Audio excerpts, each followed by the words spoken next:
There are 35,000 Jewish people living in Iran just now, and they have a golden life there, even in the middle of the war. They have no problem. The Iranians have no hatred against Jews. They have a problem with the occupation. Absolute bombshell. A prominent Jewish rabbi destroys the Western media narrative that he confirms that tens of thousands of Jews live completely free and protected in Iran right now. The Iranian government even funds Jewish hospitals while Washington pushes for war. That's crazy. But let's get into this video, and I'll save my commentary for the end. Jewish people living today in Iran. I take the extreme example.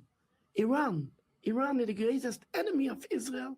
In the middle of the war, Iran didn't concentrate the Jewish people in concentration camps now.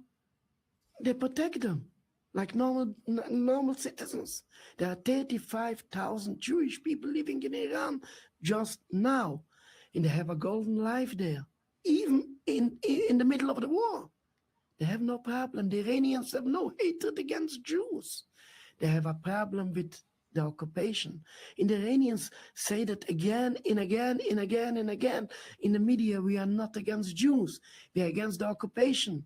But the mainstream media are under Zionist influence, and they want to brush everybody with anti-Semitism, and then they can say, oh, this is Nazis, this is anti-Semitic. Haven't got nothing to do with anti-Semitic. Why the media didn't bring out this point that Jewish people living in Iran now, under the missiles, they're living free. They have today their schools, their high schools, all the institutes. There's a Jewish hospital in Iran, funded completely by the government. Why you don't see that in the news? They just say the Iranian anti-Semites, the Nazis.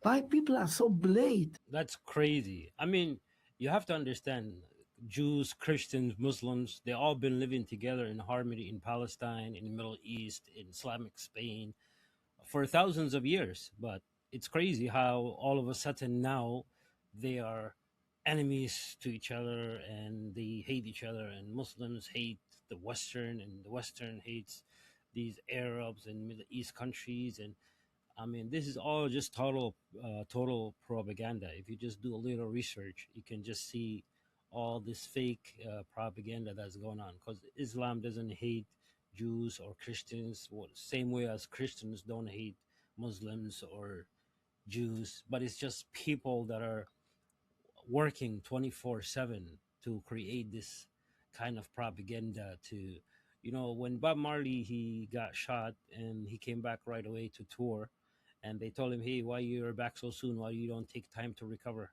He's like, evil doesn't take a day off, so why should I?